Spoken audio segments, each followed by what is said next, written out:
ফজরের সময় গ্রামের যে লোকটা রিক্সা চালায় এ সবার আগে মসজিদে গেছে, তাই না? আর কাতার পরিপূর্ণ হয়েছে, তকবীর চলছে, গ্রামের কোটিপতি একটা লোক তারপরে গেল, গিয়ে দেখছে নামাজ শুরু হয়নি, তবে কাতার ঠিক হয়ে গেছে। বলুন তো কোটিপতি লোকের জায়গা কোথায়? পিছনে। এর নাম ইসলাম। ও রিক্সা চালায় তাই কি, কিন্তু আল্লাহ দরবারে সবার অধিকার সমান, সবার অধিকার সমান। এর নাম ইসলাম। নাম্বার 2, গাঁটের উপরে কাপড় পরা সুন্নত না গাঁটের নিচে? উপরে। আমরা পড়ি কোথায়?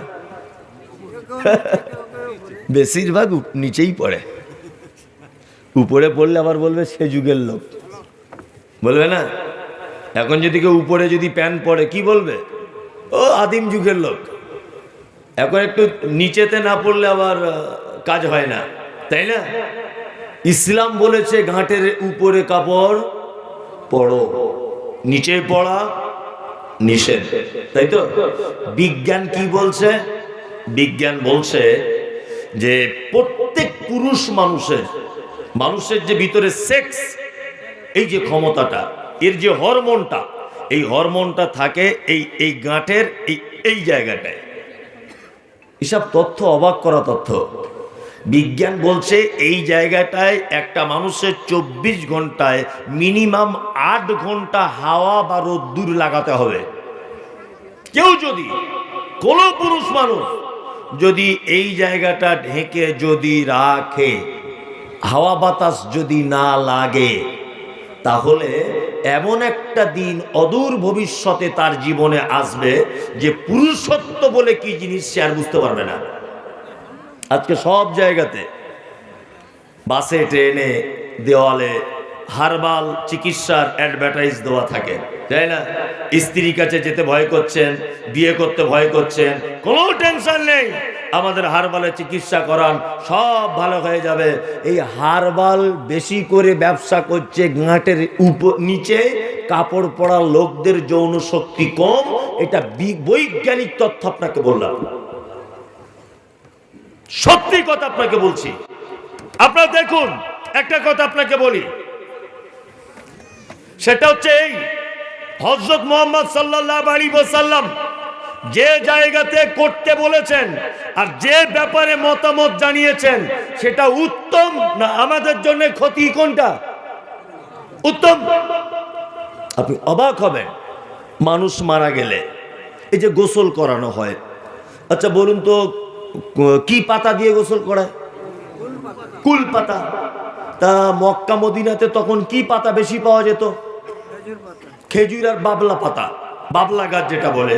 মক্কাতে একটাও কুল গাছ নেই, একটাও নেই। যদি বলছেন এখন বলতে পারবো না, তখন তো ছিল না। হয়তো পাহাড়ি অঞ্চলে দুটো একটা গাছ পাচ্ছিল, কিন্তু আমাদের মতো ছিল না। এই কুলের পাতার জন্য তিনি কেন বললেন? তিনি বলতে পারতেন খেজুর বরকতি ফল, খেজুরের পাতা গরম পানি করে তোমরা মৃত মানুষকে গোসল দাও, তোমরা বাবলা পাতা গরম পানিতে দিয়ে মৃত মানুষের গোসল দাও।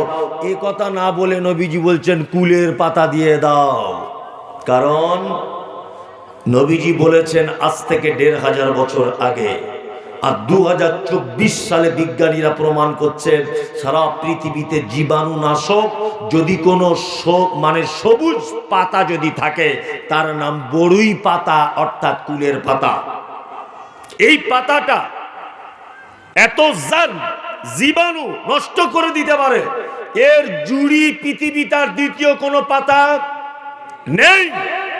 আমি আপনাকে একটা চিকিৎসার কথা বলে দিচ্ছি, আগেও অনেক জায়গাতে বলেছি, আপনি আজকে থেকে ব্যবহার করুন। যদি না কাজ হয় আমার ফোন নাম্বার নিয়ে 2-4টে গালাগালি দিয়ে দিয়েন, ধরতে যদি না পারেন কোথাও। যাদের হাতে পায়ে চুলকানি 12 মাসের জন্য সারছে না, অনেক ঔষধ খেয়েছেন, আমি আপনাকে বলবো কুলের পাতা গরম পানিতে দিয়ে ফুটিয়ে ওই পানি দিয়ে দিনে 4-5 বার করে জায়গাটা পরিষ্কার করুন। তাতে যদি কাজ না হয়, কুলের পাতা শিল নোড়াতে ভালো করে বেটে নেন, মিক্সচার মেশিনে পেস্ট করুন, আর ওইটা হালকা গরম করে আপনি ওই ক্ষত স্থানে লাগান। আমি মুমতাজুল ইসলাম বলছি, যদি লক্ষ টাকার ঔষধের আগে আপনার যদি ওই ঘা যদি না সেরে যায়, আপনি আমাকে ফোনে 2-4টে ছোট বড় কথা বলে নিয়েন, সার্বিক। কারণ এ কথা বলেছেন মুহাম্মদুর রাসূলুল্লাহ সাল্লাল্লাহু আলাইহি ওয়াসাল্লাম। পৃথিবীতে একটা মাত্র পাতা আছে, বড়ই কুলের পাতা, যে জীবাণু নষ্ট করে দেয়, একেবারে প্রতিটা জিনিসের শিকড় থেকে পচিয়ে তছনছ করে দেয়। তাহলে ইসলাম হচ্ছে শ্রেষ্ঠ কি জীবন ব্যবস্থা। চলুন, আল্লাহ সুবহানাহু ওয়া তাআলা আমাদেরকে পাঠিয়েছেন তাহলে কিসের জন্য? ইসলামকে প্রতিষ্ঠা করার জন্য। আচ্ছা, বর্তমান 2024 সালে ভারতবর্ষের মাটিতে ইসলাম প্রতিষ্ঠা করা এটা সহজ না কঠিন? ইসলাম প্রতিষ্ঠা করা ভারতবর্ষের মাটিতে সহজ না কঠিন? কঠিন। কারণ আমাদের গ্রামের পঞ্চায়েত থেকে শুরু করে আর দেশের রাষ্ট্রপ্রধান পর্যন্ত তার 98% ইসলামের শত্রু। এইখানে ইসলাম প্রতিষ্ঠা করা সহজ? কঠিন, খুব কঠিন। প্রমাণ আপনাকে বলি। আচ্ছা, হাদিস এবং কোরআন অনুযায়ী রাস্তা দিয়ে যখন চলবো, ডান দিকে চলা সুন্নত না বাম দিকে? ডান দিকে। আমরা চলি কোন দিকে? বাম দিকে। কেউ যদি মোস্তানি করে বলে হাদিসে লেখা আছে ডান দিকে, আমি মেন রোডে, ন্যাশনাল রোডে ডান দিকেই চলবো, অ্যাক্সিডেন্ট হওয়ার সম্ভাবনা আছে না? অ্যাক্সিডেন্ট হবেই। কোনটা হবেই? তার মানে ডান দিকে চলা সুন্নত আমি ভারতবর্ষে মানতে পারছি না। 2, সুদ, এটা ইসলামে বৈধ না অবৈধ? আরাম। ব্যাংকিং যত সিস্টেম আছে প্রতিটা সিস্টেমের সুদ আছে, আছে না? আছে। এ থেকে আপনি বাঁচবেন কি করে? সরকারি প্রকল্প যে কোনো ব্যবস্থাপনায় আপনাকে গ্রহণ করতে গেলে একটা জিরো ব্যালেন্সেরও অ্যাকাউন্ট খুলতে হবে, খুলতে হবে না? তাহলে আপনি যদি এখন মনে করেন আমি ভারতবর্ষের মাটিতে বসবাস করব, আমার কোনো সেভিংস কারেন্ট কোনো অ্যাকাউন্ট থাকবে না, আপনার বেঁচে থাকা বা এই দেশে থাকা বড় সহজ না কঠিন? কঠিন। তার মানে বোঝা যাচ্ছে আপনি সুদ নামক এই পাপ থেকে এই দেশের মাটিতে নিজেকে হেফাজত করতে পারবেন না। মমতাজুল ইসলাম সাহেব প্রথমে বলেছি এই দেশের মাটিতে ইসলাম প্রতিষ্ঠা করা খুব কঠিন। আমি মমতাজুল ইসলাম আপনাকে বলছি খুব সহজ, খুব সহজ। যদি বলছেন কেমন করে, আপনাকে বলে দিই। প্রথমেই বলেছেন বসে পানি পান করা সুন্নাত। আপনি বিডিও অফিসে লাইন দিয়ে আছেন, প্রচন্ড রোদ্দুর, চৈত্র মাসের প্রখর রোদ্দুর, সবাই পানি পান করছে দাঁড়িয়ে দাঁড়িয়ে ডক ডক ডক ডক ডক ডক করে। আপনি এক বোতল পানি এনে কোথাও এক জায়গায় বসে পানিটা পান করছেন। একটা লোক আপনাকে জিজ্ঞাসা করছে, ভাই আপনি কেন বসে পানি পান করলেন? সবাই তো দাঁড়িয়ে পানি পান করছে।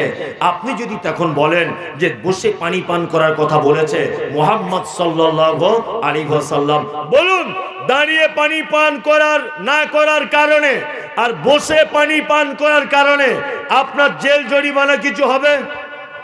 হবে? হবে না। তাহলে ডান দিকে চলা সুন্নত, এই হাদিসটা যদি আপনি মানতে না পারেন, বসে পানি পান করতে হবে, এই হাদিসটা তো মানা যাবে? যাবে? যাবে? 2, দাড়ি, এটা যদি আমরা কেউ রাখি জেল জরিমানা হয়? হয়? হয় না?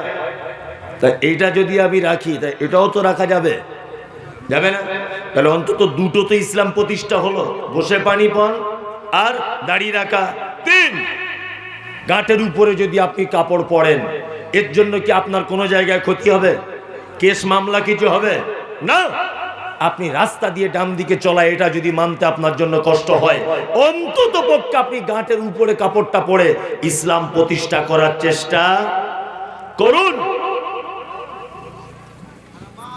চলুন এবার আপনাকে আর একটা কথা বলে দিই, সেটা কি আল্লাহ সুবহানাহু ওয়া তাআলা পবিত্র আল কোরআনের ভিতরে বলছেন যে পৃথিবীতে আল্লাযী খালাকাল মাউতা ওয়াল হায়াতা লিয়াবলুয়াকুম আইয়ুকুম আহসানু আমালা। আমি হায়াত আর মাউতকে সৃষ্টি করেছি এই কারণে যে তোমাদেরকে জিজ্ঞাসা করব যে তোমাদের ভিতরে সর্ব উত্তম আমল কে করে। তার মানে আমাদের তৃতীয় উদ্দেশ্য পৃথিবীতে পাঠানোর, সেটা কি কি ভালো আমল করার জন্য, তাই না? তার মানে আল্লাহ বলেছে ভালো আমল না বেশি আমল? ভালো আমল। তার মানে বোঝা যায় আমলেও ভেজাল আছে। আমলে ভেজাল নেই? আচ্ছা, গাদা ভেজাল আমলে। আমলেই তো এখন সব থেকে ভেজাল বেশি। আল্লাহ পবিত্র আল কোরআনে যত জায়গায় আমল করার কথা বলেছেন, সব জায়গাতে বলেছেন আমলে সালেহ, অর্থাৎ উত্তম আমল করো। জানাজার নামাজ পড়তে গেলাম, তা একজন বয়স্ক লোক বলছে, এই মাটি দেওয়ার দোয়া বলুন, মিনহা খালাকনাকুম ওয়া ফিহা নুঈদুকুম ওয়া মিনহা নুখরিজুকুম তারাতান উখরা, দোয়া বলুন। তা আমি আবার বলছি যে না, এই দোয়া বলতে হবে না, বিসমিল্লাহ বলে মাটি দেন। তখন চাচা আমাকে বলছে, তুমি কি মৌলভী সাহেব? বলছি দেখে কি মনে হয়, ক্রিকেট প্লেয়ার মনে হচ্ছে? তা বলছে দেখে তো এরকম লাগছে। তা তোমরা এত বদমাশ মৌলভী সাহেব কেন? বলছি কেন? তা বলছে মিনহা খালাকনাকুম, এটা কোরআনের আয়াত। হ্যাঁ, এইটা বলে যদি কেউ মাটি দেয় তা আপনার অসুবিধাটা কোথায়? ভালো করে বুঝবেন, এটা তো কোরআনের আয়াত। কোরআনের আয়াত বললে অসুবিধা কারু আছে? আছে? কোরআনের আয়াত বলি যে সব জায়গায় বলতে হবে চাচা তুমি এটা পেলে কেমন করে? স্থান পরিবর্তন হয়ে গেলে হারাম হালাল হয়ে যায়, হালাল হারাম হয়ে যায়। জিলাপি, এই মেলা বিক্রি হয় জিলাপি, এটা খাওয়া যায় না না যায়? যায়, ময়দা দিয়ে তৈরি হয়, তাই না? এখন এই জিলাপি কিনে যদি কেউ মাজারে মানত করে, না যায়? জিলাপি কিন্তু জায়েজ ছিল, শুধু স্থান পরিবর্তন হয়ে। ফেরাউন লোকটা ভালো না খারাপ? খারাপ। কেউ যদি ফেরাউন ফেরাউন ফেরাউন ফেরাউন ফেরাউন ফেরাউন সারাদিন যদি 10 বার 20 বার যদি বলে, নেকি হবে? হবে না তো। কোরআন মাজিদটা খুলে দেখুন, 2-4টে পাতা পর পর লেখা আছে ফেরাউন ফেরাউন, আছে না? এইখানে যদি আপনি ফেরাউন বলেন, নেকি হবে কি হবে না? প্রত্যেক অক্ষরে 10টা করে নেকি। কি বলছি বুঝতে পারছেন? আবুল আহাব লোকটা ভালো ছিল না খারাপ ছিল? খারাপ। ওর নাম যদি কেউ বলে নেকি হবে? হবে না। কিন্তু আল্লাহ তাআলা ওর নামে একটা সূরা অবতীর্ণ করেছেন, কি? তাব্বাত ইয়াদা আবি লাহাবিউ ওয়া তাব্বা। আবি লাহাবের নাম আছে না নেই? নেকি হবে এখানে বললে? প্রত্যেক অক্ষরে 10টা করে নেকি, তাই না? এইবার আপনাকে বলছি, নাম্বার 1, আল্লাহু আকবার। রুকুতে গেলেন, রুকুতে গিয়ে কি দোয়া বলে? সুবহান রাব্বিয়াল আযীম, সুবহানা রাব্বিয়াল আযীম, এটা বলতে হয়। আচ্ছা, কেউ যদি সুবহান রাব্বিয়াল আযীমটা বাদ দিয়ে যদি বলে ইন্না আ'তাইনাকাল কাউসার ফাসাল্লি লিরাব্বিকা ওয়ানহার ইন্না শানিয়াকা হুয়াল আবতার, চলবে? কেন চলবে না? কেন? ওটা তো কোরআনের আয়াত, কোরআনের একটা সূরা বললাম, তাও চলবে না? তার মানে বোঝা যাচ্ছে যে নাট যেখানে সেটিং হয় সেই নাট সেখানে সেটিং করতে হবে। কি বললাম বুঝলেন? মিনহা খালাকনাকুম, এটা কোরআনের আয়াত, এটা ভালো। তবে কবরস্থানে বলার জন্য মুহাম্মদ সাল্লাল্লাহু আলাইহি ওয়াসাল্লাম কিছু বলে নেই। চলুন, মুমূর্ষ ব্যক্তি, একটা লোক মারা যাচ্ছে, কোরআন পড়া ভালো না খারাপ? ভালো। একটা লোক মারা যাচ্ছে, মারা যাবার সময় আল্লাহর নবী কি বলছেন? তুমি তার পাশে বলো লা ইলাহা ইল্লাল্লাহ। তোমার লা ইলাহা বলাতে ও যদি বলে দেয় ফাদাখালাল জান্নাত, ও জান্নাত চলে যাবে। কি বললাম বুঝলেন? তবে আমরা পাড়া গ্রামে ভুল করি, একটা লোক মারা যাচ্ছে মিনিমাম করছে, আর তখন আরেকজন বলছে চাচা একবার কলেমাটা বলো, বলো শুনতে পাচ্ছ বলো লা ইলাহা ইল্লাল্লাহ বলো। এই বলতে বলবেন না। কি বললাম বুঝলেন? হয়তো ওর মৃত্যু যন্ত্রণায় ভুগছে, আর এই সময় যদি আপনি যদি বলতে বলেন আর ও যদি কষ্টের কারণে যদি বলে ফেলে এই লা ইলাহা পালিয়া বাদ দেও সব, এখন ফালতু কথা বকিস না, যদি এটা বলে দেয় তাহলে তার ঈমান থাকবে না যাবে? যাবে। ওই জন্য আপনি মৃত মানুষের পাশে বসে তার মাথায় হাত বোলান বা তার পাশে বসে বসে নিজে নিজে বলুন লা ইলাহা ইল্লাল্লাহ, এটা বলুন। যদি আপনার বলাতে ওর কানে আওয়াজ যাওয়ার ফলে ও যদি একবার বলে তাহলে ও কোথায় যাবে? জান্নাত যাবে। এটা মুহাম্মদ সাল্লাল্লাহু আলাইহি ওয়াসাল্লামের শেখানো আমল। এখন আমার আব্বা মৃত্যু শয্যাতে আছে সাইত, হ্যাঁ, এখন আপনি চলে গেলেন তাড়াতাড়ি করে মাদ্রাসাতে গিয়ে বলছে মৌলভী সাহেব আমার আব্বা যায় ভাব। তখন মৌলভী সাহেব বলছে দাঁড়াও, 4 জন হাফেজ সাহেবকে পাঠিয়ে দিচ্ছি। 4 জন হাফেজ সাহেব এসে ইয়াসিন সূরা পড়ছে, ইয়াসিন আল কোরআনিল হাকিম ইন্নাকা লামিনাল মুরসালিন আলা সিরাতিল মুস্তাকিম তানজিলাল আজিজির রহিম। পড়ে না অনেক জায়গাতে মানুষ মরে যাবার সময় ইয়াসিন সূরা পড়ছে, হ্যাঁ, এইখানে যদি ইয়াসিন সূরা পড়া হয় তাহলে পাপ হবে। কি বললাম বুঝলেন? এখানে পড়ার ব্যাপারে মুহাম্মদ সাল্লাল্লাহু আলাইহি ওয়াসাল্লামের কোন রকমের পারমিশন কি নেই। সব থেকে বড় একটা কথা জেনে নিতে হবে, সেটা হচ্ছে এই আমল করুন।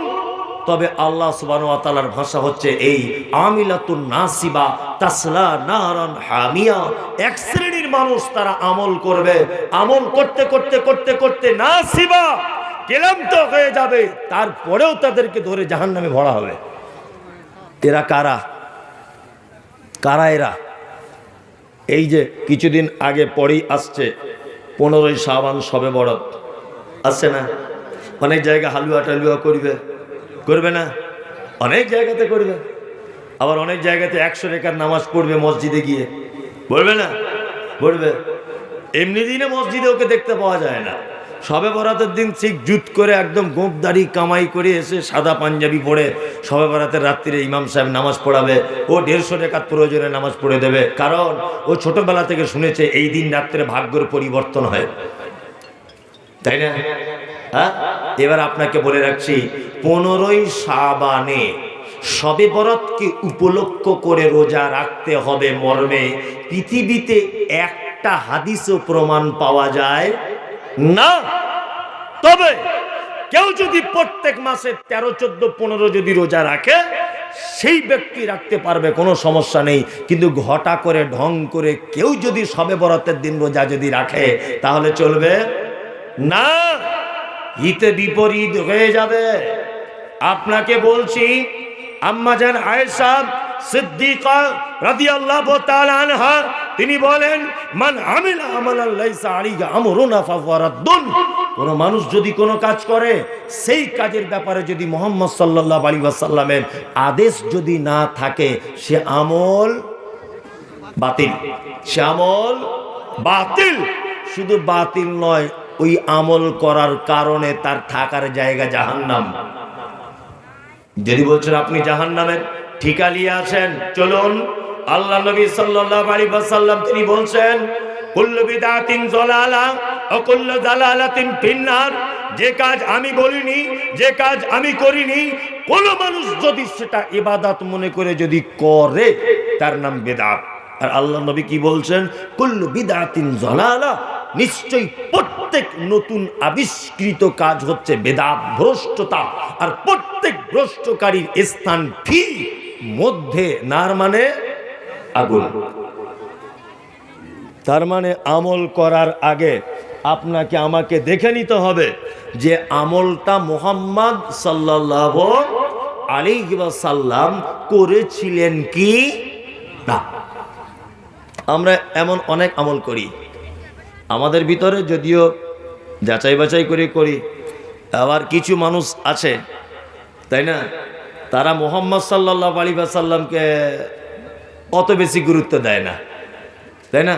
কেউ বলছে এই ফতোয়া দেওবন্দের, কেউ বলছে ফতোয়া ফুরফুরার, কেউ বলছে ওই আজমিরের হুজুর বলেছে, আর কেউ বলছেন আলা হজরত বলেছে, কেউ বলছেন অমুক মুফতি সাহেব বলেছে।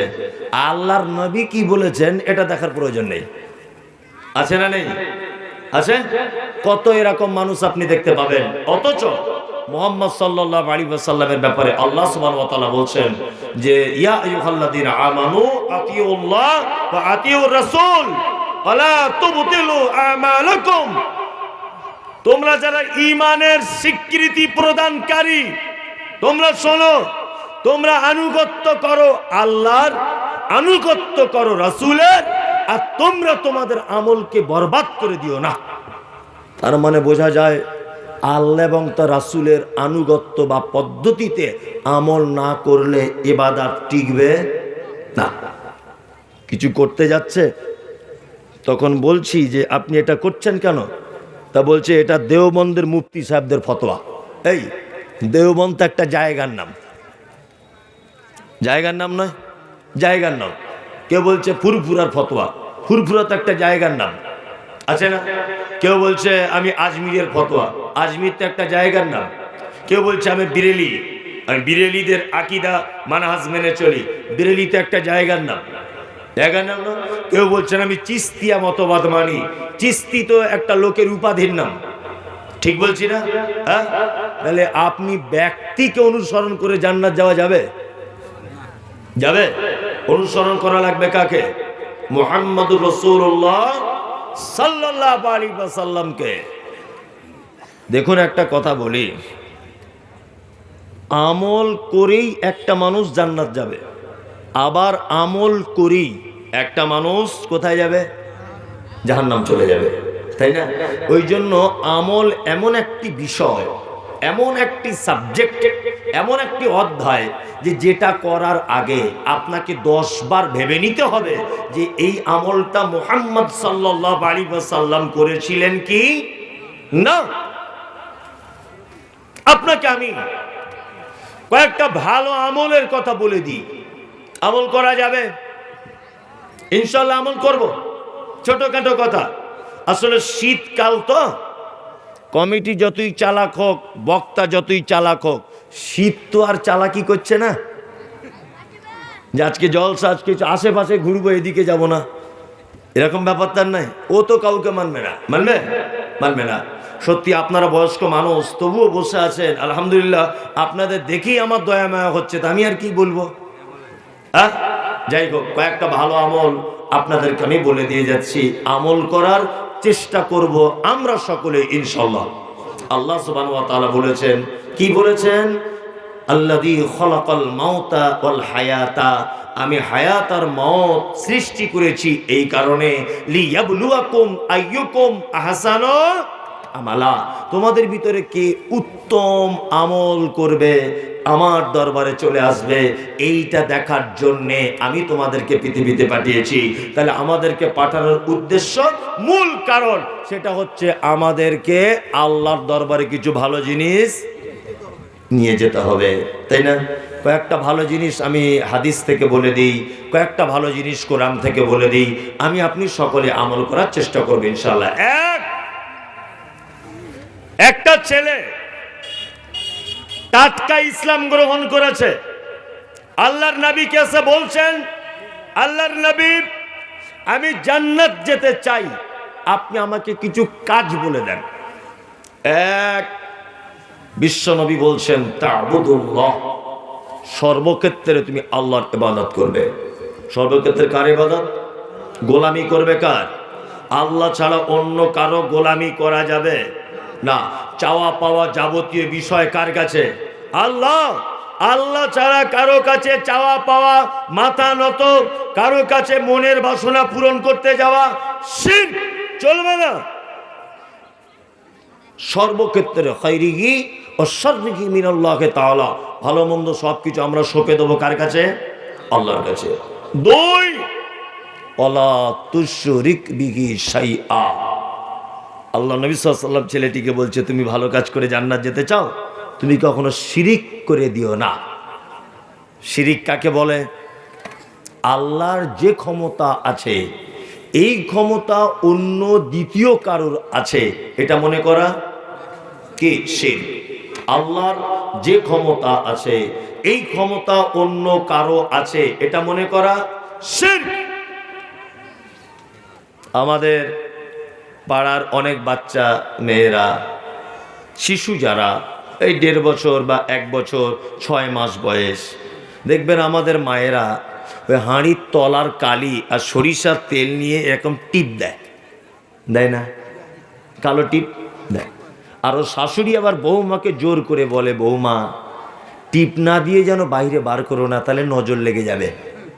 আর টিপ দিয়ে যদি বাইরে বার করো, তাহলে আমার পোতাকে আর কেউ ক্ষতি করতে পারবে না। এটা মনে মনে বলে না শাশুড়ির আগেকার দিনের মেয়েরা? এটা মনে করা শিরক। ও তো হাঁড়ির তলার কালি, ও তোমার পোতার উপকার ক্ষতি কি করতে পারে? কিছু করতে পারে? পারে না, কিছুই করতে পারে না। আমাদের কিছু যুবক ছেলেরা হাতে আংটি ব্যবহার করে, 4টে আংটি 4 রকম পাথর দেওয়া থাকে। বলছে এটা প্রেম ভালোবাসার জন্যে, এটা বইয়ের বাচ্চা হয় না বলে, আর এটা ভালোবাসা বাড়ানোর জন্যে, আর এটা রাতে ঘুম হয় না, ঘুমিয়ে ঘুমিয়ে ভয় খাই তাই। 4 রকমের 4টে আংটি অনেক ছেলেরা ব্যবহার করে না। করে কি করে না? হাতে আংটি, আংটি আপনি পড়তে পারেন, চাঁদির আংটি একটু আধটু পড়তে পারেন, তবে পাথর দিয়ে পড়বেন না। কারণ এটা ওলামাদের মত হচ্ছে যে পাথর দিয়ে পড়লে ওই পাথর অনেক সময় কল্যাণ অকল্যাণের একটা ব্যাপার এসে যায়। এই কারণে বিনা পাথরের আপনি ব্যবহার করবেন, কোনো সমস্যা নেই। যাই হোক, তা হযরত ওমরের নাম শুনেছেন? ওমর শুনেছেন? খুব দামি লোক, তাই না? পৃথিবীতে জান্নাত থেকে এসেছে ডাইরেক্ট, এরকম কোন জিনিস আপনার জানা আছে? আছে হাজরে আসওয়াদ, যেটা কাবাতে আছে। হাজি সাহেবরা ভালো জানেন, এক কোণাতে এরকম হাঁড়ির মুখ মতো করে রাখা আছে, হাজি সাহেবরা গিয়ে চুমু খায়। তবে আমাদের ইন্ডিয়ান হাজিরা খুব একটা চান্স পায় না। কারণ ইন্ডিয়ান হাজিরা চান্স খুব একটা পায় না বলতে, এরা তো সব একেবারে বুড়ো বয়সে যায়, এরা ওখানে চান্স পাবে না। আমি গিয়েছিলাম 1.5-2 মাস আগে। আল্লাহু আকবার, আমি তো একটা জওয়ান লোক, হ্যাঁ, মানে ইথিওপিয়া, তানজানিয়া, জার্মানের লোক এমন শক্তি দেখাচ্ছে যে আমাকে মানে ঘুষি মেরে নাক মুখ ফাটিয়ে দিবে, এরকম একটা অবস্থা। কি বললাম বুঝলেন? আমাদের ইন্ডিয়ার লোক খুব একটা চান্স পায় না। যারা ইয়াং বয়সে যায় তারা চান্স পেতে পারে, আর আল্লাহ যাকে কবুল করবে সে পারবে ইনশাল্লাহ। আমিও খেয়ে এসেছি। হাজরে আসওয়াদ সম্পর্কে আল্লাহ নবী সাল্লাল্লাহু আলাইহি ওয়াসাল্লাম বলেছেন যে যখন ওই পাথরটা পৃথিবীতে পাঠানো হয় তখন দুধের থেকেও বেশি সাদা ছিল। বানি আদম চুমু খেয়ে খেয়ে খেয়ে খেয়ে তার পাপগুলোকে টেনে নিয়ে কয়লার মতো কালো হয়ে গেছে। হাজরে আসওয়াদ, কি বললাম বুঝলেন? হযরত ওমর ওই হাজরে আসওয়াদের সামনে দাঁড়িয়ে বলছে, হাজরে আসওয়াদ, তুমি একটা পাথর, তুমি মানুষের কোনো উপকার করতে পারো না, ক্ষতি করতে পারো না। আমি কোশ্চিন কালেও তোমাকে চুমু দিতাম না, শুধু আমি তোমাকে চুমু খাবো এই কারণে আল্লাহর নবী খেয়েছিলেন তাই। তার মানে জান্নাতের পাথরের ব্যাপারে হযরত ওমর বলছেন যে ওই পাথর মানুষের কোনো ভালো মন্দ করতে পারে না। তা তোমার অষ্টধাতু, নবম ধাতু, পঞ্চম ধাতু, ষষ্ঠম ধাতু তোমার কোনো কাজ করতে পারে? জান্নাতের পাথর যেখানে কাজ করতে পারে না, পৃথিবীর এই রকম পাহাড়িয়া অঞ্চলের বা সমুদ্রের পাথর দিয়ে আংটি তৈরি করে ওই আংটিতে কোনো কাজ হবে? হবে না। শিরক। 3 নম্বর হচ্ছে এই, অনেক যুবককে দেখতে পাওয়া যায় হাতে লাল সুতো পরে ঘুরছে, বলছে না, জিজ্ঞাসা যখন করতে যাচ্ছি সুতো কোথায় পেলি, বলছে আজমির শরীফের সুতো। তোমার আজমির শরীফের সুতো কি করে? আজমির শরীফে কি ঝুট মিল আছে? অত সুতো তৈরি হয় কোথায়? ওই তো হুগলির ঝুট মিলে তৈরি হয়। আর রং করে ওখানে চলে যায়, নিয়ে ওটা বরকতের সুতো হয়ে গেল? কোনো কাজ হবে? হবে? হবে না। তাবিজ কবচ মাদুলি আপনি যদি ব্যবহার করেন, এটা কি শিরক। আল্লাহু আকবার। আমাদের কিছু দলে আলেম ওলামাও আছে যারা তাবিজ টাবিজ লেখে, এরকম আলেম আছে না, গোপনে গোপনে দেয় না? অনেক মসজিদের ইমাম সাহেব আছে, তাবিজ তো পাবলিকে লিখতে পারে না, পারে? কারা লেখে? হুজুর, তাই না? বড় হুজুর, বড় পাঞ্জাবি পরে, বড় দাড়িওয়ালা, বড় পাগড়িওয়ালা তাবিজ লিখে দিচ্ছে। আল্লাহু আকবার। কি অসভ্য জাতি এখনো পর্যন্ত বুঝতে পারলো না যে শিক্ষিত সমাজ আপেল বেদানা এটা খেলে শরীরের পুষ্টি হয়। এখন আপেল বেদানা কেউ যদি গলায় ঝুলিয়ে ঘোরে, তাহলে তাতে কোনো কাজ হবে? হবে? হবে না।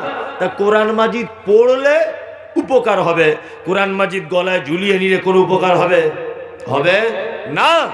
বিশ্ব নবী ছেলেটাকে বলছেন কি, তুমি যদি জান্নাত যেতে চাও শিরিক করতে যেও না।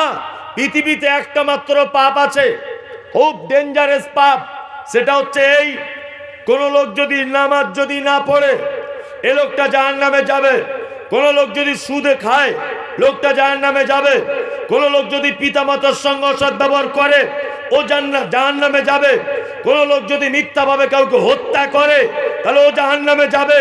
কিন্তু লা ইলাহা ইল্লাল্লাহ এইটা তার বিশ্বাস ছিল, এই কারণে ও কোনো না কোনো একদিন জাহান্নাম থেকে পরিত্রাণ পেয়ে জান্নাতে যাবে। কি বললাম বুঝলেন? কিন্তু পৃথিবীতে একটা ডেঞ্জারাস পাপী আছে, যে পাপীকে কোশ্চিন কালো জাহান্নাম থেকে মুক্তি দেওয়া হবে না। সে কে? সে হচ্ছে শিরিককারী, যে শিরিক করা অবস্থাতে মারা গেছে, ক্ষমা চাওয়ার তার নসিবে হয়নি। এই লোকটা চিরস্থায়ী জাহান্নামের ভিতরে থাকবে। আল্লাহ তুমি আমাদেরকে শিরিক থেকে বাঁচার তৌফিক দান করো, আমিন। নাম্বার 3, অতুকিমুস সালাতিল মাকতুবাতা। মুহাম্মদ সাল্লাল্লাহু আলাইহি ওয়াসাল্লাম তিনি বলছেন যে যুবক, তুমি যদি জান্নাতে যদি যেতে চাও, তুমি কখনোই যেন ফরজ সালাত বা নামাজ ছেড়ে দিও না। আমরা সকলেই নামাজ পড়ি, পড়ি কি পড়ি না? যারা এখানে বসে আছি পড়ি না? আচ্ছা, আমরা কিছু কিছু জিনিস সত্যি খুব ভুল করি।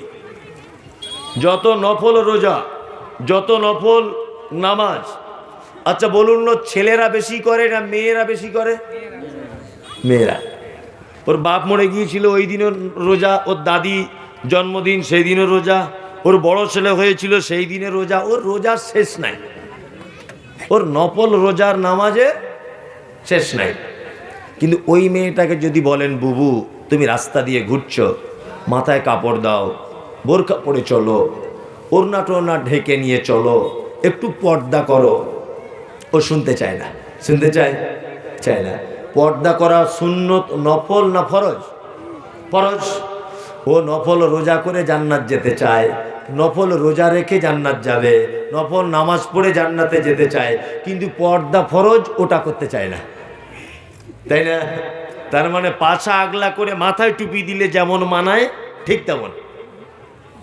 এবার আপনাদেরকে একটা কথা বলি, যারা আমরা এখানে বসে আছি আজকে, আচ্ছা জলসাতে এসেছেন কেন?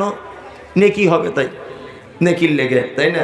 তা আজকে এশার নামাজ পড়েছেন কজন আছেন? কজন? দেখছেন? তার মানে অনেক লোক আছে। জলসা শোনা এটা তো ফরজ নয়। ফরজ? তাহলে ফরজ নয়, এইটাতে কনকনে শীতে বসে আছে, কিন্তু আজকে সারাদিনও নামাজই পড়েনি।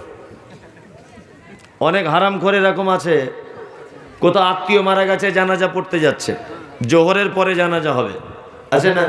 তা জোহরের পরে জানাজা হবে, ও মসজিদে সবাই নামাজ পড়তে ঢুকছে, আর ও মাথাতে একটা রুমাল দিয়ে জানাজার মাঠে দাঁড়িয়ে আছে, জোহরের ফরজ নামাজ পড়ছে না।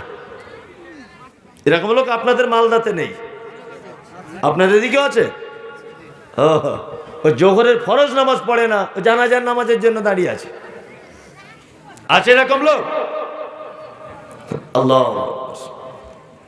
কি আশ্চর্য ব্যাপার, আমরা এত বোকা যারা আমরা এখানে বসে আছি।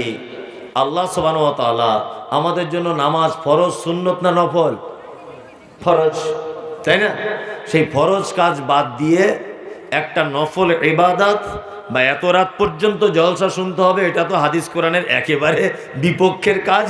তারপরেও মানুষ আমরা বসে আছি কিছু নেকি পাবো এই আশাতে। দেখুন, সব জায়গায় চালাকি চলবে, কিন্তু আল্লাহর সাথে চালাকি চলবে না। আমরা কিছু লোক নামাজ পড়ি, তবে আমাদের নামাজ পড়ার ঢং আলাদা আলাদা না। কিছু লোক আমরা আছি যারা জোহরে যাই, আসরে যাই না, মগরিবে যাই, এশাতে যাই না, ফজরের শীতকালে ঘুম ভাঙে না। এরকম লোক আছে না? এরকম একটা নামাজি। আর একটা নামাজি কেমন আছে? আর একটা নামাজি আছে দেখতে পাবো শুধু জুম্মার দিনে যায়। আর একটা নামাজি আছে 2 ঈদে যায়। আর একটা নামাজি আছে 5 ওয়াক্তেই যায়, কিন্তু দুয়া দরুদ কিছু বুঝে না, কিন্তু 5 ওয়াক্তেই যায়। কোন কোন কোন কোন করে শীতে ঠকতে ঠকতে মসজিদে যাচ্ছে না? চাচা রুকু থেকে উঠে কি দোয়া বলে বাপ? বলছি অত বড় দোয়া মুখস্থ করতে পারছি না। হয় নাকি, বয়স হয়ে গেছে? বলছি দোয়ায় কুনুত একটু বলো। বলছি আস্তাগফিরুল্লাহ, ওটা তো আরো বড়, মুখস্থ হবে না। কানে কম শুনি, এখন চোখে কম দেখি। 70 বছর বয়স হয়ে গেল, আর দোয়া মুখস্থ করা সম্ভব? মৌলী সাহেব আপনি বলুন। আচ্ছা, যে লোকটা বলছে চোখে কম দেখি, কানে কম শুনি, ওই লোকটাকে 2 টাকা কম দিয়ে দেখবেন তো কোনো দোকানদার? ও ঠিক বুঝতে পেরে যাবে, বুঝতে পেরে যাবে না? ঠিক বুঝতে পেরে যাবে। 2, যে লোকটা বলছে দোয়া জানি না, ওই লোকটাও দেখবেন আবার বেতের নামাজে হাত তুলে করে না। রুকু থেকে উঠে চাচা কি দোয়া বলে? বলছে জানি না, কিন্তু দেখবেন ঠোঁট নাড়ছে, নাড়ছে না। তার মানে বোঝা যাচ্ছে ও এমনি দুনিয়ার মানুষকে ঠকিয়ে ঠকিয়ে ওর সুখ মিটল না। ও এবার আল্লাহর সাথে ধোকা দিতে গেছে মসজিদে গিয়ে, ওইখানেও 2 নম্বরই দোয়া জানে না, ঠোঁট লাটছে। তুই দোয়া জানিস না, তা চুপ করে থাকবি, তাই না?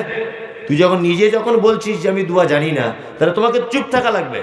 কিন্তু দেখবেন প্রত্যেক জায়গায় তো চালিয়ে যাচ্ছে, ঠোঁট চালিয়ে যাচ্ছে না। এ আর এক ধোকাবাজ।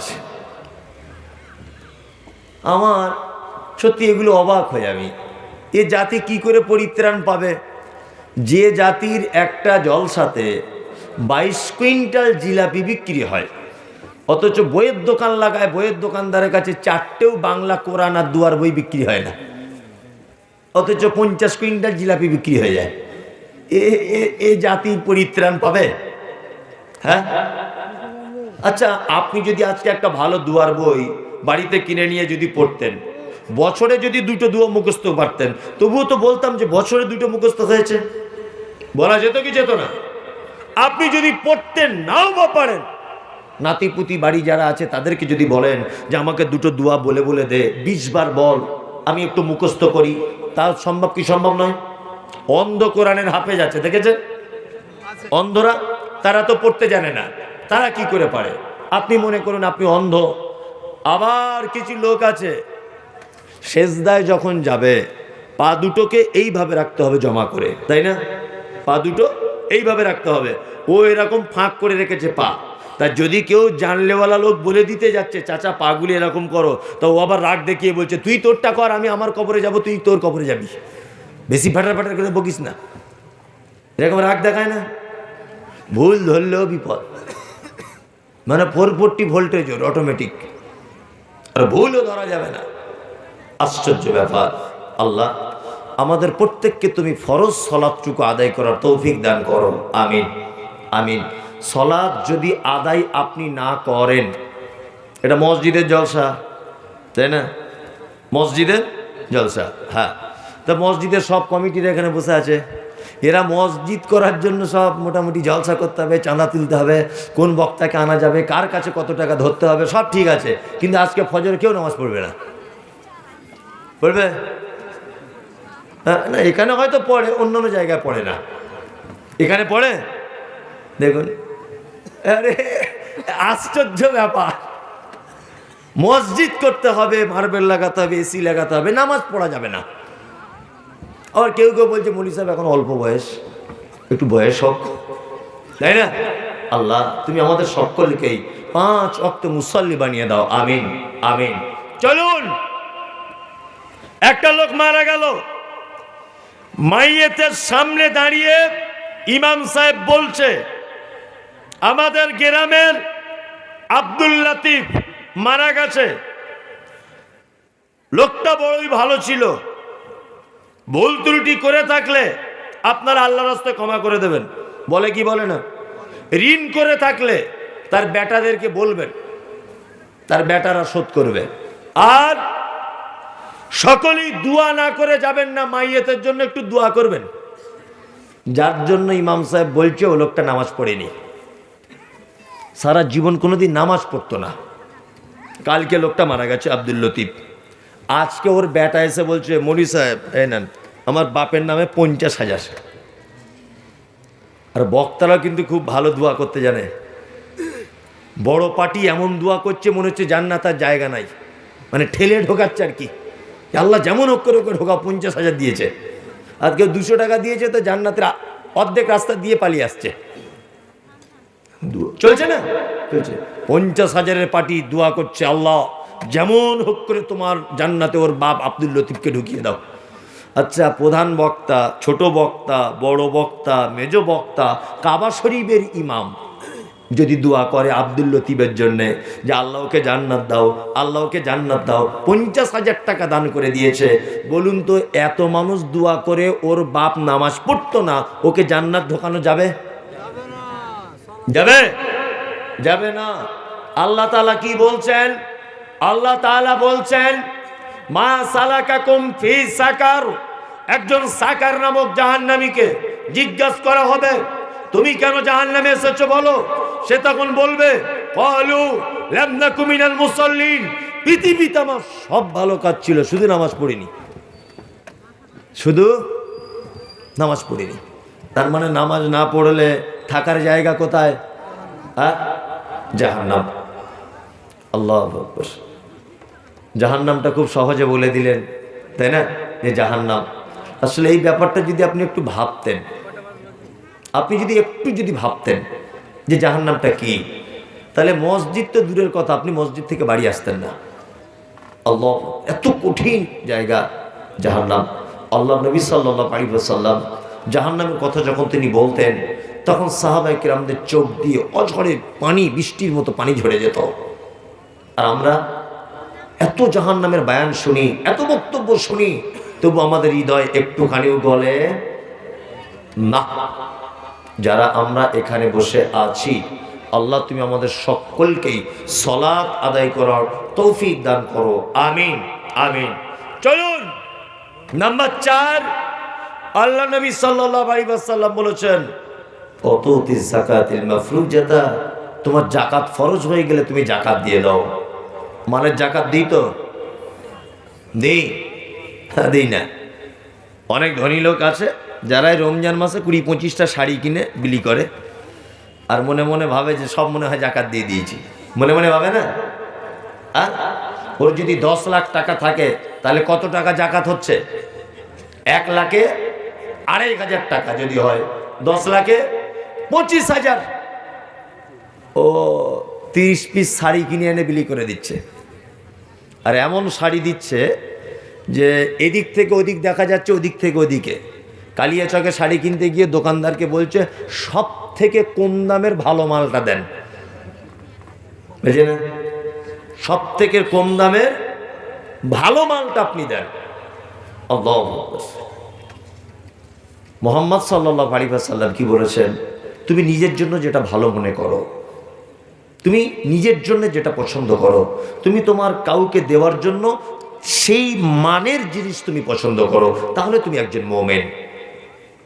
আপনি ঈদের দিনে পড়ছেন 500 টাকা দামের লুঙ্গি, আর আপনি ঈদের দিনে বিলি করছেন গরিব মানুষকে 150 টাকা দামের লুঙ্গি, এটা কেন? এটা নয়।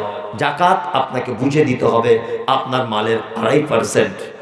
সত্যি আমি অবাক হয়ে যাই যে আজকে সারা পৃথিবীর অন্যতম একটা ধনী দেশ, তার নাম আরব। আরব, তাই না?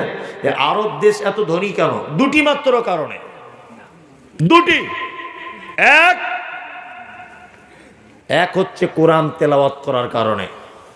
হাজী সাহেব যারা আছেন ভালো জানেন যে মক্কা মদিনাতে প্রতিটা মসজিদে হাজার হাজার কোরআন মাজিদ রাখা আছে না? যারা হাজী সাহেব তারা জানেন, আমি নিজে দেখে এসেছি মসজিদে নববীতে কয়েক লক্ষ কোরআন রাখা আছে, কয়েক হাজার নয়, লক্ষ। আর প্রতিটা আরাবিয়ান তারা নামাজ পড়ার পরই হেলান দিয়ে বসে গেল, কোরআন মাজিদ তেলাওয়াত করছে। আল্লাহর কসম করে বলছি, মক্কার কোন একটা পার্ক, বাচ্চাদের একটা পার্ক মতো করা আছে, মালদা জেলার একটা ছেলে ওখানে থাকে। তা ওই পার্কটা সন্ধ্যাবেলাতে বেড়াতে গেলাম। তা পার্কের ভিতরে আমাদের এখানে কি হয়, সব এফএমে গান শোনে, টিকটক করছে, কেউ গার্লফ্রেন্ড বয়ফ্রেন্ড একাকার নোংরামিতে। আর ওখানে দেখছি পার্কে বসে বসে আল্লাহর কসম কোরআন তেলাওয়াত করছে। পার্কে মেয়েরা বোরকা পরে হিজাব পরে বসে বসে কোরআন তেলাওয়াত করছে, ছেলেরা কোরআন তেলাওয়াত করছে। দুই, মক্কা মদিনাতে আল্লাহ ওদের এত অর্থ দিয়েছে, তার আর একটা কারণ দান আর যাকাত। আল্লাহু আকবার। মক্কাতে একজন হাজী সাহেব তওয়াফ করে বার হচ্ছে হারাম থেকে, যখন জোহরের নামাজের পর তা দেখতে পাচ্ছি বাচ্চা ছেলেরা পানির বোতল নিয়ে প্রত্যেক হাজী সাহেবকে বিলি করছে, হাজী সাহেব নেন পানি নেন। ঈশার নামাজ পড়ে বার হচ্ছি যখন, গাড়ি বিরিয়ানি ফ্রিতে বিতরণ, যে যত পারছে খাও। গাড়ি কলা, এই বড় বড় কলা সাইজ, বিদেশি কলা গাড়িতে করে বিলি হচ্ছে, আপেল গাড়িতে করে বিলি হচ্ছে। আল্লাহু আকবার। বড় বড় জুসের বোতল সব ফ্রিতে।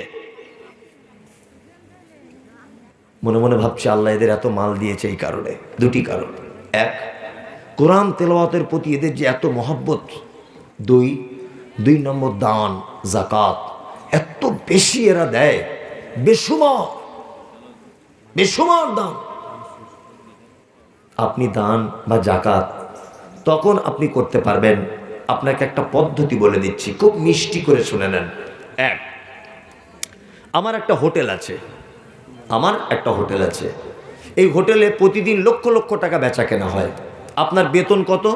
10,000। আমি দিই আপনার বেতন 10,000। আপনি ক্যাশ কাউন্টারের ডিপার্টমেন্টে কাজ করেন, ক্যাশ পেমেন্ট আপনি করেন।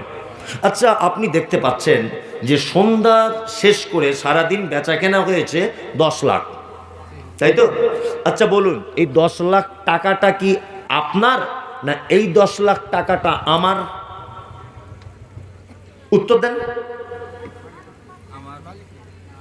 মালিকের। আমি মালিক, হোটেলটা আমার। 10 লাখ টাকাটা আমার না আপনার? আমার। আপনাকে কিন্তু চুল চেরা হিসাব আমাকে বুঝিয়ে দিতে হবে। এত 10 লাখ টাকার হিসাব দেওয়ার পরে আপনি কত পাবেন? 300 টাকা আপনি পাবেন। এখন আপনি যদি মনে করেন যে টোটাল টাকাটা সব আমার, তাহলে আপনি বোকা না বুদ্ধিমান? হ্যাঁ, বোকা, তাই না? এই পৃথিবী, এই যে টাকা, এই যে সম্পদ, এই যে জমি জায়গা, এই যে গাড়ি বাড়ি, এটা কার? কথা বলুন এবার, কার? আল্লাহ, তাই না? তা আপনি শুধু এইটা মনে মনে ভাবুন না যে আমাকে এত এত টাকা দেওয়া হয়েছে, আমার কাছে আল্লাহ জমা রেখে দিয়েছে। ভালো করে বুঝবেন, আল্লাহ আমার কাছে জমা রেখে দিয়েছে এত টাকা। এর মাঝখান থেকে আমি পাবো কতটা? আপনি যতটা জামা কিনবেন ততটা, আপনি খাদ্য খাবেন ততটা আপনার, আপনি একটা জুতো কিনবেন ততটা আপনার। এক কথাতে আপনার সারা দিনের যেটা প্রয়োজন, এই অতটুকুই আপনার, বাকিটা কার? আল্লাহ। আমরা যতক্ষণ না পর্যন্ত এই ব্যাপারটা বুঝতে না পারবো, ততক্ষণ না পর্যন্ত আমরা যাকাত বা দান করতে পারবো কি না, ততক্ষণ পর্যন্ত করতে পারবো না। আর একটা কথা হচ্ছে এই যে আপনার অর্থ যখন বেশি হয়ে যাবে, আপনি একজন ব্যবসায়িক, আপনার আজকে ব্যবসা করে লাভ হয়েছে, অন্যান্য দিন হয় 200 টাকা, আজকে হয়েছে আপনার 2000 টাকা। 2000 টাকা নিয়ে বাড়ি এসেছেন, সাথে সাথেই খেতে বসেছেন। কাকা বাড়িতে আসো। কে? না, আমার মেয়ের বিয়ে হয় না, বিয়ে লেগেছে, ওই জন্য কিছু চাঁদার জন্য এসেছি, দিবা? ও তখন ভাত খেতে খেতে বলছে, তোমার আর কাজ নাই? সারাদিন ব্যবসা বাণিজ্য রোদে পুড়ে পুড়িয়ে দুটো খেতে বসেছি, আর এখনো টাকা চাইতে চলে এসেছ? অন্যদিন তোমার লাভ হয় 200 টাকা, আজকে হয়েছে কত? 2000। আল্লাহ বলছে 2000টা এমনি দিইনি, ওতে 1800 টাকা তোকে এক্সট্রা দিয়েছি, এই কারণে যে তুই খেতে বসবি আর একটা ভিখারি এসে তোর দরজায় আওয়াজ করবে, তোর পরীক্ষা শুরু হয়ে গেল, দেখি তুই তার থেকে কিছু দিতে পারছিস কিনা। যদি আপনি তার থেকে যদি দিতে কিছু না পারেন, তাহলে আপনি পরীক্ষায় ফেল। এটা মাথায় রাখতে হবে যে 1800 টাকা যেটা আমাকে আল্লাহ আজকে এক্সট্রা লাভ দিয়ে দিয়েছে ব্যবসাতে, এতে রয়েছে অন্ধ মানুষের রুজি যে চোখে দেখে না, এতে রয়েছে 2 পায়ের খোঁড়া, চলে ফেরা করতে পারে না, এর রুজিটা আমার 1800 টাকার ভিতরে আল্লাহ ঢুকিয়ে দিয়েছে। একজন প্যারালাইসিস রোগী যে কর্মহীন, কর্ম করতে পারে না, এর রুজিটা আমার ভিতরে ঢুকিয়ে দিয়েছে 1800 টাকার ভিতরে। এর থেকে তাদের 3 জনকে কিছু কিছু করে দেওয়া লাগবে। যদি না দেন, তারপরের দিন ব্যবসায় গিয়ে দেখবেন 2300 টাকা লস। এটা হয় কি হয় না? হয়। মালের জাকাত বুঝে দিয়ে দিবেন।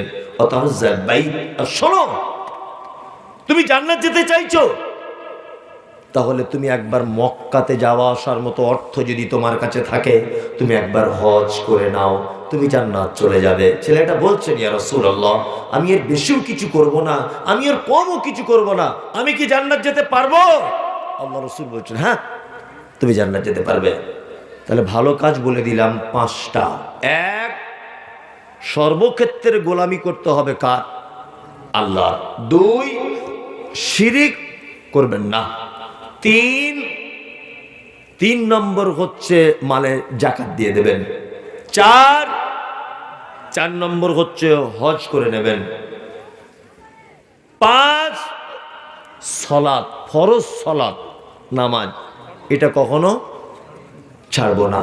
যদি এইগুলো যদি আপনি করতে পারেন আল্লাহ নবী সাল্লাল্লাহু আলাইহি ওয়াসাল্লামের হাদিস অনুযায়ী, তাহলে আপনার জান্নাতে থাকার ব্যবস্থা কি হবে।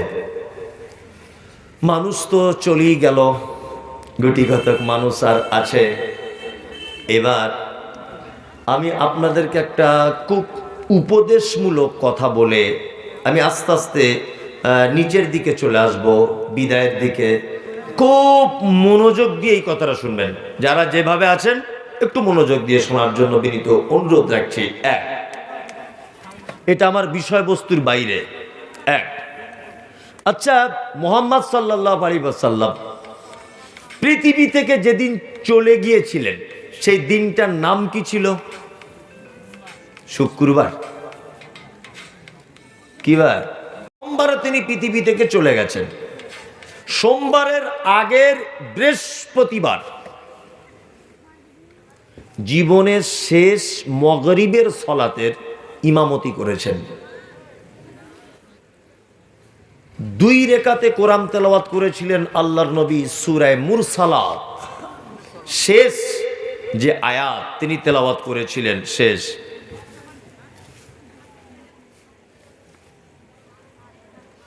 ও কি বলছে?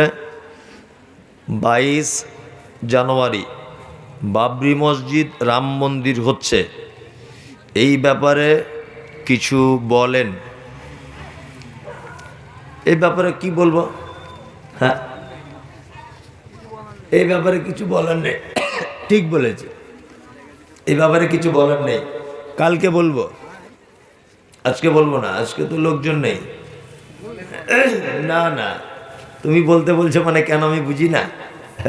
তুমি, আমি বলবো তুমি ইউটিউবে ছেড়ে দিবে, তুমি তো ওই ধান্দাতে বসে আছো। ঠিক আছে, তোমার ওটা ভালো, কিন্তু আজকে লোকজন কম তো আজকে ঠিক বলতে হবে না, ওই জন্য অন্য কোথাও আবার বলবো। যে কথা বলছিলাম, সেটা হচ্ছে এই যে আমাদের নবী মুহাম্মদ সাল্লাল্লাহু আলাইহি ওয়াসাল্লাম জীবনের শেষ যে নামাজ পড়েছিলেন সেই নামাজটা কিসের? মাগরিবের। প্রথম 2 রাকাতে তেলাওয়াত করেছিলেন কি? ফাবি আই হাদিসিম বাদাহু ইউমিনুন। এশার নামাজের জন্য হযরতে বেলাল আযান দিলেন, হাইয়া আলাস সালাম। আল্লাহ রাসূল আয়েশাকে বলছেন, আয়েশা একটু পানি দাও তো, ওযু করে নি। তা হযরত আম্মা জান আয়েশা সিদ্দিকা রাদিয়াল্লাহু তাআলা আনহা আল্লাহ রাসূলকে পানি দিলেন। আল্লাহ রাসূল ওযু করলেন, ওযু করে অজ্ঞান হয়ে গেলেন, একদম অজ্ঞান। আবার হুঁশ চলে এলো। আম্মা জান আয়েশাকে বলছেন, আয়েশা একটু পানি দাও তো, ওযু করে নি। আয়েশা আবার পানি দিলেন, আল্লাহ রাসূল ওযু করলেন, আবার বেহুশ হয়ে গেলেন। 3 বারের মাথায় তো হুঁশ চলে এলো। বিশ্বনবী আবার বলছেন, আয়েশা একটু পানি দাও তো দেখি। আম্মা জান আয়েশা পানি দিলেন, বিশ্বনবী ওযু করলেন। কিন্তু এতটাই অসুখ বেড়ে গেছে যে আর মসজিদে যেতে পারলেন না। তিনি আয়েশাকে বলছেন, আয়েশা তোমার আব্বা আবু বক্করকে বলো মসজিদে গিয়ে নববীতে যেন ইমামতি করে। হযরত আবু বক্কর গেলেন, ইমামতি করছেন, কিন্তু মনের দিক দিয়ে তৃপ্তি নেই। বিশ্ব নবী বেঁচে আছেন আর আবু বকর রাদিয়াল্লাহু তাআলা আনহু তিনি ইমামতি করবেন, এটা হতে পারে? হতে পারে না।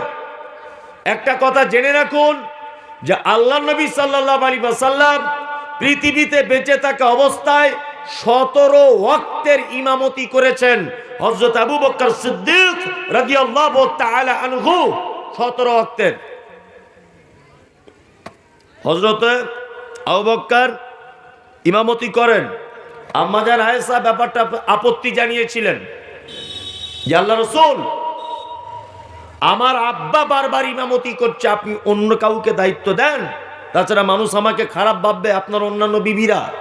তখন আল্লাহ রাসূল আয়েশাকে কড়া মেজাজে বলছেন, আয়েশা আরে আমি যেটা বলছি সেটা করো, তোমার আব্বাকে ইমামতি করতে বলো।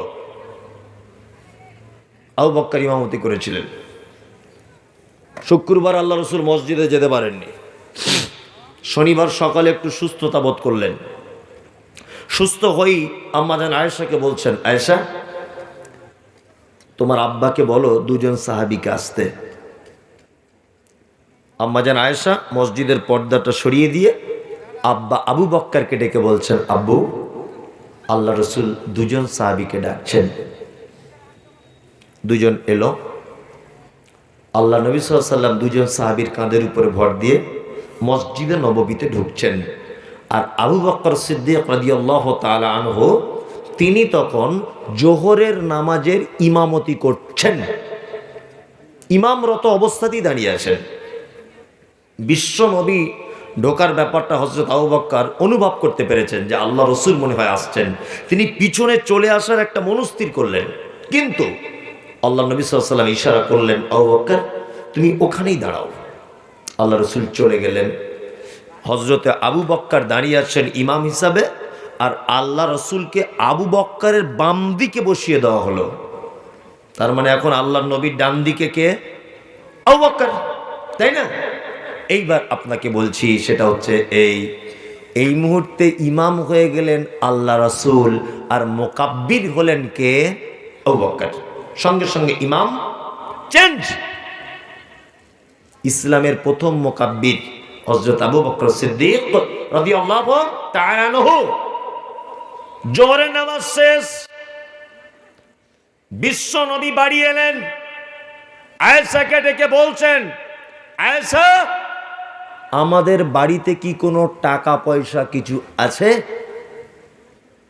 আম্মা জান আয়েশা বলছেন, আল্লাহ রাসূল আমাদের বাড়িতে 5টা থেকে 9টা দিনার, দিনার বলা হয় সোনার কয়েনকে, দিরহাম মানে চাঁদির কয়েন, আগেকার দিনে চলতো। 5টা থেকে 9টা। বিশ্ব নবী আয়েশাকে বলছেন, আয়েশা তুমি কি সর্বনাশ করে দিলে, তুমি কেন আল্লাহর রাস্তায় দান করে দিলে না? তুমি যদি দান করে দিতে তাহলে আমি এর বেনিফিট আমার রবের কাছে আমি পেয়ে যেতাম। আয়েশা, তুমি কেন বাড়িতে রেখে দিয়েছো এগুলো? আম্মা জান আয়েশা বলছেন, ইয়া রাসূলুল্লাহ, আপনি অসুস্থ, আপনাকে নিয়ে ব্যস্ত ছিলাম, দান করতে পারিনি। বিশ্ব নবী বলছেন, আয়েশা শোনো, কোন নবীর পক্ষে এটা উচিত নয় যে এই নিকৃষ্ট সম্পদ সাথে নিয়ে আল্লাহর সঙ্গে দেখা করবে।